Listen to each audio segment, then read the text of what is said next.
स्वरूप सुंदर सगुण ब्रह्म स्वरूप सुंदर सुजन रंजन रूप सुंदर सुजन रंजन रूप सुंदर राम आत्मा राम आत्मा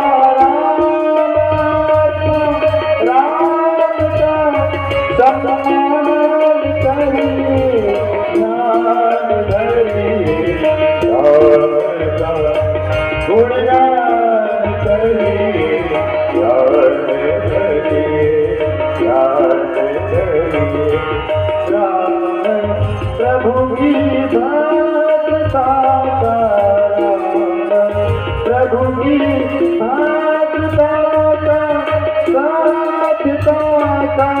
ध्यान धरिए ध्यान धरिए